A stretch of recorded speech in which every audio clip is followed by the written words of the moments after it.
Es la noche de Año Nuevo. La mesa está puesta. Hay mucha comida. Todo transcurre en una extraña calma. Pero Laura sabe que es la calma que antecede a la tormenta. Está segura, porque en la misma mesa está su tío Carlos. 1, 2, 3 copas después, su tío Carlos finalmente dice: el problema es que las mujeres se piensan que pueden hacer lo mismo que nosotros. Eso es lo que desequilibra todo. Si se ocuparan de cocinar y cuidar a los chicos, todo funcionaría mucho mejor. Acordate lo que te digo. Laura aprieta los dientes y hace su mayor esfuerzo por ignorarlo, pero no puede. No soporta ese tipo de comentarios. Así empieza una discusión que dura casi 2 horas y que se suspende cuando llega el brindis de las 12. Ninguno cambió su postura. Por más que Laura le dio un sinfín de argumentos para demostrarle lo absurdo de sus palabras, el tío Carlos siguió convencido de su creencia, descalificando a su sobrina una y otra vez. Una semana después, Laura llegó a nuestra sesión enojada, angustiada. Es imposible hablar con él. Todas las fiestas lo mismo. Creo que nunca la paso tan mal como cuando me junto con toda esa parte de la familia. La próxima cena no voy. Prefiero quedarme en casa completamente sola antes que sentarme en la misma mesa que ese tarado. ¿Qué nos pasa justo ahí cuando alguien opina completamente diferente a nosotros? ¿Qué fibras nos mueve? ¿Por qué hay veces que no podemos conciliar y sacamos las garras listos para atacar? ¿Te descubriste alguna vez a vos mismo discutiendo en redes sociales con gente que quizás ni conocías de manera enfurecida? Muchas veces en la vida nos vamos a encontrar con personas que piensan diferente a nosotros. Y a veces las diferencias van a ser tan marcadas que ni siquiera vamos a entender qué lógica está detrás de esa idea tan opuesta a la nuestra. Parece una broma de mal gusto. ¿Qué hacemos en esos encuentros? ¿Es posible conversar con quien piensa tan diferente? Y lo más importante, ¿vale la pena? Esto es Psicología al Desnudo, el podcast de salud mental de Psi Mamoliti. Soy Marina Mamoliti, psicóloga clínica. Y en esta nueva temporada sumamos video para que además de escucharnos, podamos vernos cara a cara, estar más cerca. ¿Buscas un cambio? Llegaste al lugar indicado. En el episodio de hoy, polarización. ¿Por qué es tan difícil hablar con quien piensa diferente? Spoiler inicial.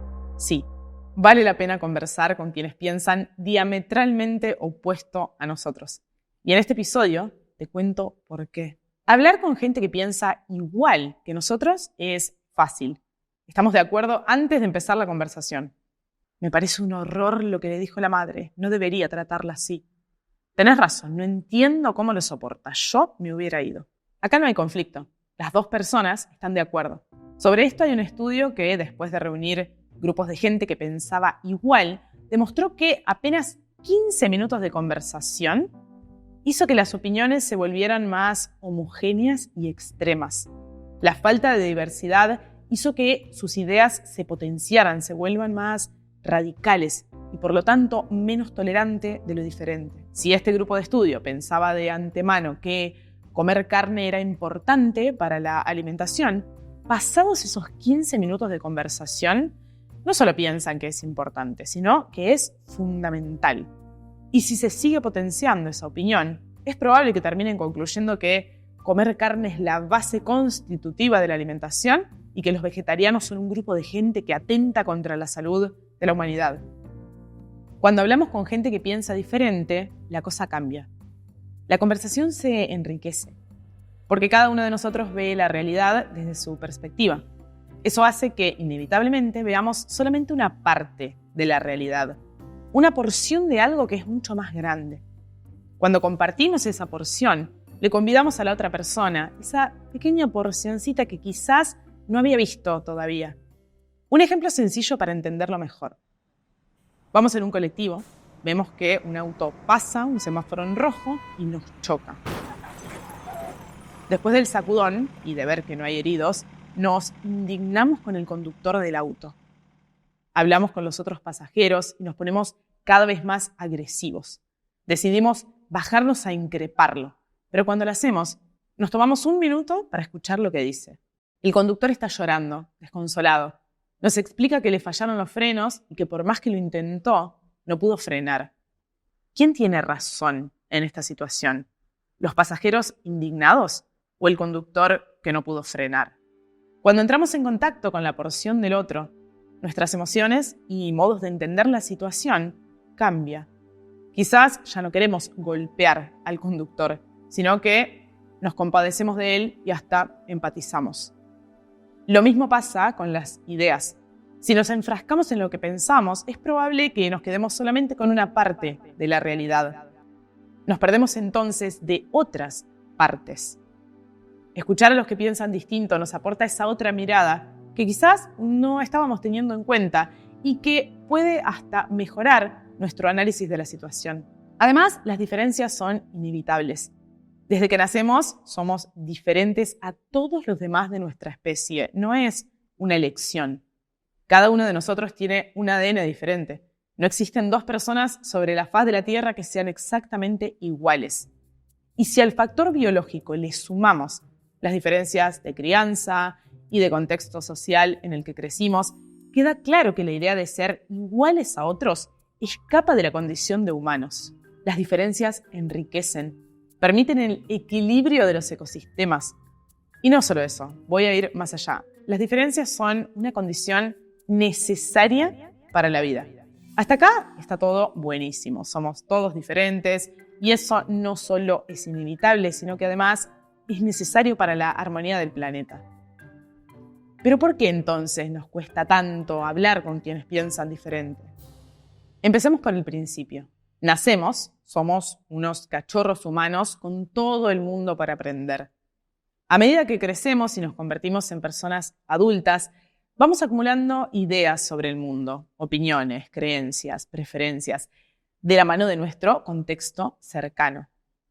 La repetición hace que esas ideas se vayan transformando en el núcleo de nuestra identidad, de quienes somos.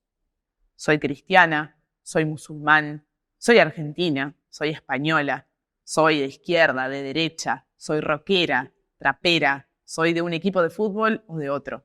Estas creencias están tan arraigadas en nosotros y nos acompañan desde tan pequeños que muy frecuentemente confundimos lo que somos con lo que pensamos. Nuestras ideas reemplazan nuestra identidad y entonces cualquier ataque a esas ideas lo interpretamos como un ataque personal hacia nosotros, hacia nuestra identidad. Imagina que sos una persona musulmana o católica y alguien en redes sociales escribe: el Islam y el catolicismo son religiones violentas y retrógradas. Si tu identidad está muy ligada a estos credos, probablemente te sientas personalmente atacada. Y eso pasa justamente porque tus creencias religiosas forman parte de tu identidad y cualquier crítica hacia ellas se siente como un ataque hacia quién sos como musulmana o como católica. Parece que están cuestionando no solo tus creencias, sino también a vos, a tu propia identidad. Y como nos sentimos atacados, buscamos hacer lo que cualquier animal frente a un ataque haría: defendernos. Nos defendemos como si nuestra supervivencia dependiera de ello, pero no es así. No tenemos que atacar al que piensa diferente como si nuestra vida estuviera en juego. Convivir con gente que tiene opiniones diferentes es habitual. También tener gustos y preferencias distintas. El problema aparece cuando quedamos atrapados en esas opiniones, tomándolas como verdades absolutas. Cuando esto pasa, cerramos la puerta a cualquier punto de vista que nos contradiga. Y para defendernos, lo descalificamos o minimizamos. Guadalupe Nogués, doctora en ciencias biológicas, explica en su charla TED que cuando nuestras creencias se vuelven parte de nuestra identidad, cualquier duda sobre lo que pensamos se vuelve una duda de quiénes somos y eso nos resulta insoportable. Frena un segundo. Mira a tu alrededor. No me refiero a lo que te rodea en este momento, sino a que prestes atención a las personas de tu entorno cotidiano. Esas que frecuentas todos los días. Quienes tienen mayor relación con vos. ¿Qué ves? ¿La mayoría de esas personas piensan como vos o piensan distinto? Muy probablemente la respuesta sea la primera, porque tendemos a relacionarnos con gente que piensa parecido, que comparte nuestras creencias, que reafirma lo que decimos. Porque ahí nos sentimos seguros, cómodos, poco desafiados. El tema es que cuanto más nos rodeamos con gente que piensa igual, más extremas se vuelven nuestras opiniones y más ajeno se vuelve cualquiera que no esté de acuerdo. Y esto no es algo nuevo, es algo que viene desde hace miles de años y se llama tribalismo. Veámoslo en detalle porque a todos nos pasó alguna vez. Desde el inicio de los tiempos los seres humanos andamos en manada. Somos sociales, necesitamos de otros para vivir. Formamos grupos, nos asentamos en pueblos, construimos comunidad. Pero a la hora de elegir con quiénes nos juntamos, la decisión no es al azar. No sucede porque sí. Para proteger nuestra identidad, nos agrupamos con personas que están en nuestra misma situación, que piensan parecido, con quienes coincidimos en modos de ver el mundo, modos de pensar. En otras palabras, con nuestros iguales. A eso se le llama tribalismo. La palabra tribalismo viene de tribu, un grupo de personas que nos hace sentir parte de algo. Tenemos una identidad compartida, nos hace sentirnos queridos. Es un impulso primitivo. Lo llevamos con nosotros desde el principio de la especie. Lo hacíamos hace miles de años y lo hacemos todavía hoy. Pensemos en los pueblos originarios de cualquier parte del mundo. Antes de que existieran los países, las ciudades o los imperios, los primeros asentamientos se organizaron por afinidad, un poco por compartir intereses, como conseguir alimento o protegerse de las amenazas, y otro poco por compartir características culturales, tradiciones, rituales, creencias. Cuando trasladamos esto a la actualidad, vemos que nuestras tribus del siglo XXI todavía comparten una fuerte identidad cultural, incluso aunque hablemos de ciudades mucho más grandes que un asentamiento prehistórico. Hasta este momento no parece haber problemas con relacionarnos solo con aquellas personas que son iguales a nosotros. Todo parece armonioso. ¿Qué problema hay entonces con el tribalismo? Bueno, varios, que no tienen que ver con cómo se relacionan sus miembros entre sí. Si somos parte de la misma tribu y conseguimos lo que queremos, no hay ningún problema ahí. La cosa cambia cuando miramos para afuera de la tribu, porque toda tribu tiene un borde. Está el adentro de la tribu y el afuera de la tribu. Todo eso que nos une y nos identifica como miembros de nuestra tribu nos diferencia de los miembros de una tribu diferente. Dentro estamos nosotros, fuera están los otros. Otros que no son nuestros iguales, son diferentes. Y por ser diferentes, ajenos, externos, los tratamos distinto. El tribalismo hace que siempre defendamos a uno de los nuestros antes que a uno de los otros. Por ejemplo, un grupo de jugadoras de hockey siempre va a defender a una compañera de equipo ante cualquier disputa con el equipo rival, incluso aunque la persona del otro equipo tenga razón y nuestra compañera de tribu fue la que se equivocó. Se protege a quien está dentro del grupo. El sentido de pertenencia nos hace tener una mirada recortada, parcial. No somos objetivos porque vemos la realidad a medias. Nuestros lentes están teñidos por lo tribal. Nosotros somos los héroes y ellos son los villanos. Y para la otra tribu es exactamente al revés. Nosotros somos los villanos y ellos los héroes. No importa qué hagan o cómo. Si es nuestro, es bueno. Si es de ellos, es malo. El peligro de cerrarse al tribalismo es que todo se vuelve blanco o negro. Lo contrario al gris saludable del que siempre hablamos en este podcast. Se pierden los matices. La indignación, el odio, la desconfianza hacia esos otros se expande con fuerza y hace imposible cualquier tipo de contacto o conversación. Aunque en el fondo estemos persiguiendo el mismo objetivo, no importa. Todo se nubla porque el otro es el enemigo. Imagina que en tu barrio se forma un grupo de vecinos. Gente de tu manzana y de los alrededores se organiza por temas de seguridad para estar atentos a los robos que vienen sucediendo. Si el sentido de pertenencia al barrio es fuerte, el círculo se empieza a cerrar cada vez más. El límite del grupo se vuelve rígido. Y con el tiempo, los miembros del barrio ya se reconocen entre sí, comparten un código, un interés y un lugar físico que quieren proteger. Al mismo tiempo, cualquier persona que pase por el barrio y que no viva ahí se vuelve sospechosa. Quizás solo miró para adentro de una casa mientras caminaba tranquilo, quizás se quedó parado en alguna esquina mandando un mensajito con el teléfono.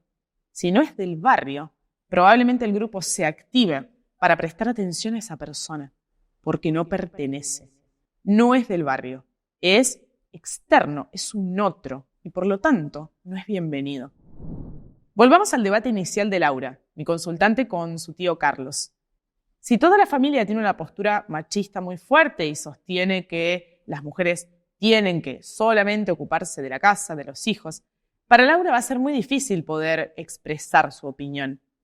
Primero porque la presión es mucha, todos creen lo mismo, menos ella. Si lo dice, la madre la va a mirar mal, la hermana también, el padre, sus primos, sus abuelos, todos. Y ese tipo de presión hace que muchas personas se terminen guardando sus opiniones reales por miedo a que el grupo las mire mal, las critique o las rechace. ¿Qué hacemos entonces para regular nuestros comportamientos tribales? O mejor dicho, ¿podemos atenuar los efectos perjudiciales del tribalismo? Como vimos, el tribalismo tiene un costado positivo interesante. Nos permite identificarnos con otros, colaborar, sentir que pertenecemos, que nos apoyamos mutuamente. Nos hace sentir contenidos, mimados. El problema aparece cuando discriminamos a quien está por fuera, al de otra tribu, al que piensa diferente, solo porque no es parte del nosotros. Con las redes sociales, el tribalismo se potenció mucho. Es conocido que los algoritmos tienden a mostrarnos contenido que vaya acorde a lo que creemos, a lo que nos gusta, con lo que coincidimos. Esto hace que quedemos atrapados en nuestra burbujita. Como todo lo que vemos en redes son personas que piensan igual que nosotros, creemos que todos sienten y razonan igual. Suponemos entonces que todos deberían comportarse como lo haríamos nosotros. Pero no es así. Cuando ponemos un paso afuera de nuestras redes y salimos a la vida, nos damos cuenta rápidamente que hay millones de formas de pensar diametralmente diferentes a la nuestra. Quedarnos con la parte linda del tribalismo y evitar lo nocivo es difícil, porque la mayoría de las veces hablamos de comportamientos que hacemos de manera inconsciente. No es a propósito, sino que son reglas y costumbres arraigadas que nos aprisionan dentro de nuestra burbuja de opinión. Lo más valioso de este podcast y de otros espacios que busco siempre construir es sacar por un rato la mirada del mundo externo y volverla hacia vos mismo. Esto me parece de lo más revolucionario que podemos hacer. Entonces, voy a proponerte ahora que volvamos por un momento el foco a vos. Quiero que te respondas. ¿Qué tipo de opiniones o comentarios te enojan muchísimo de otras personas? Tanto que no podés siquiera escuchar. ¿Cómo reaccionás cuando escuchás estas opiniones? ¿Atacás o no decís nada? Ok, ahora que ya tenés en tu cabeza qué persona, opinión o comentario te enfurece, vamos a dar varios pasos hacia atrás. Hacer un zoom out. Alejarnos de la situación para verla mejor. Quiero que nos separemos por un momento de nuestras creencias y las cuestionemos. ¿Por qué yo creo lo que creo? ¿Qué recorrido me trajo a creer esto? E igual de importante, ¿por qué el otro cree lo que cree? ¿Cuál es su historia? ¿Por qué hoy piensa esto? Cuando hacemos este ejercicio de separarnos de nuestras creencias y ver qué contexto fue el que facilitó que cada uno tenga las suyas, nuestra mirada se expande. Llegamos a la parte práctica de este podcast. Quiero regalarte algunas herramientas que podés usar para tener conversaciones constructivas con quienes piensan completamente distinto a vos. La primera es buscar el pluralismo, es decir, buscar activamente coincidir con gente diferente a nosotros. No quedarnos solamente con nuestra opinión y la de la gente que piensa igual que nosotros. No elimines de tus redes a gente que piensa diferente. Manténelos entre tus contactos. incluso si publican opiniones políticas, religiosas o sociales con las que no estés para nada de acuerdo. Eso te da una perspectiva más amplia, a no ser que te haga excesivamente mal y drene toda tu energía. Y además de eliminarla, sería bueno preguntarnos por qué nos generan eso. Obviamente que hacerlo, mantenerlas ahí, no significa compartir esas opiniones, pero sí reconocer que existen, que hay gente que piensa eso y que tiene sus motivos para hacerlo. Esto es importante porque si niego al otro, lo estoy invisibilizando. Y si hago de cuenta que no existe, el diálogo se vuelve imposible. La segunda clave es dejar de medir al otro con nuestros propios parámetros. Las otras personas no piensan, sienten ni actúan igual que nosotros. Si andamos por la vida pretendiendo que reaccionen de la misma manera que lo haríamos nosotros, vamos a sufrir un montón. Porque el otro es otro, no soy yo. Cuando te sientas decepcionado o enojado porque una persona no dijo o no actuó como esperabas, tómate un momento, haz una pausa. Y recordate que esa persona tiene otra historia, otros modos de pensar, otras reglas diferentes a las tuyas, y eso está bien. Quizás incluso para la mirada del otro, lo que nosotros hacemos y decimos es absurdo o desconcertante. La tercera es trabajar para alcanzar la madurez psicológica. Esto parece complicado, pero hay muchas formas de hacerlo. Llegar a la edad adulta, cumplir años calendáricos, no es lo mismo que ser adulto desde lo psicológico ni desde lo emocional. De hecho, hay personas que tienen 50 años y siguen siendo niños emocionalmente hablando. Una buena técnica consiste en prestar atención a nuestras opiniones. Fijarnos si son realmente nuestras o si están atadas a lo que otros quieren que pensemos o hagamos. Si nos estamos manejando en espejo con nuestros padres, con nuestra pareja, con nuestra tribu, barrio o grupo de trabajo, ya sea por acuerdo o por oposición, quizás sea hora de trabajar para alcanzar esa madurez. Cuestionar por qué creemos lo que creemos y transformarnos en verdaderos adultos emocionales. La cuarta es aprender a conversar mejor, aprender el dulce arte de escuchar más. Cuando estés conversando con alguien que piensa diferente, haz el ejercicio de escuchar lo que dice. Callarte y escuchar con atención cuáles son sus argumentos. No importa que no los compartas. Poder escuchar es fundamental para sostener cualquier conversación. Si mientras el otro habla, yo ya estoy pensando en cómo voy a combatir sus argumentos, cómo demostrar que está equivocado, el diálogo entra en modo batalla y todo lo que se diga va a ser un ataque o una defensa. Nadie que entre en esa dinámica va a escuchar lo que el otro dice en realidad. Todo el foco está puesto en ganar la discusión. Si escuchamos con atención, puede que, aunque no coincidamos, sí logremos entender por qué la otra persona piensa como piensa, de dónde viene esa opinión. Y esa es la llave para que la conversación llegue a algún tipo de acuerdo.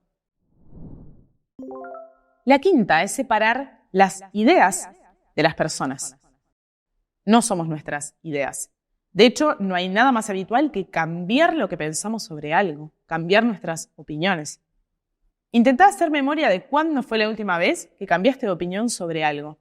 Quizás haya sido ayer o hoy mismo. Necesitamos separarlas porque tenemos que poder respetar a todas las personas por muy diferente que piensen. Guadalupe Nogués tiene una frase súper interesante que dice: las personas merecen respeto, las ideas tienen que ganárselo. Conectar con esta idea puede ser la llave para conversar de manera más constructiva y sostener conversaciones incluso con quienes creíamos que nunca íbamos a poder. La sexta y última herramienta es resolver los problemas que sí podemos resolver. Distinguir los problemas que no podemos resolver de los que sí, y los que sí podemos resolver, resolverlos. Veamos una guía paso a paso para hacer esto. El primer paso es abordar el tema con suavidad, es decir, plantear una queja sin la necesidad de criticar o atacar. Hablar en primera persona desde cómo yo me sentí y describir la situación concreta sin juicios que ataquen a la otra persona. Segundo paso, aprender a ofrecer y aceptar palabras y actos de reparación. No te quise ofender. Necesito que la situación se calme ya. Me frustra que no nos entendamos. Te juro que no lo hice a propósito. O simplemente, perdón. ¿Cuánto nos cuesta aprender a pedir perdón? Y qué sencillo se resolverían tantos problemas si pudiéramos hacerlo. El tercer paso es relajarse antes de hablar. Si nos sentimos desbordados, tenemos que tomarnos un respiro. Al menos unos 15-20 minutos, que es el tiempo que tarda el cuerpo en tranquilizarse. El cuarto paso es llegar a un acuerdo y comprometernos a cumplirlo. O sencillamente aceptar el desacuerdo y respetar al otro y convivir con eso. Cuando entendemos que la otra persona no nos está atacando a nosotros ni a nuestra identidad por pensar diferente, podemos escuchar desde la empatía. Y cuando lo hacemos, podemos ver las diferencias como parte de una enorme diversidad que nos enriquece. Dialogar con quienes piensan diferente amplía nuestra perspectiva de las cosas. Nos muestra cosas que quizás nunca se nos hubieran ocurrido. Nos da pensamientos críticos que desafían lo que pensamos. Fortalece nuestra tolerancia por lo diferente, desactiva violencias innecesarias y puede ayudarnos a generar consensos. El diálogo nos invita a la colaboración. El enfrentamiento, en cambio, nos lleva a la competencia y a la conclusión de que para que uno gane, otro tiene que perder. Si aplicamos estas herramientas a conciencia, es posible que a pesar de pensar distinto, todos salgamos ganando. Llegamos al final de este episodio. Si disfrutás de escuchar este podcast, acordate de rankearnos, seguirnos y sobre todo compartir estos episodios. Realmente no hay nada que nos ayude a crecer más que eso. Somos si.mamoliti en Instagram, YouTube y TikTok. Podés encontrarnos en psimamoliti.com. Psicología al Desnudo es un podcast de Psi Mamoliti en colaboración con Posta.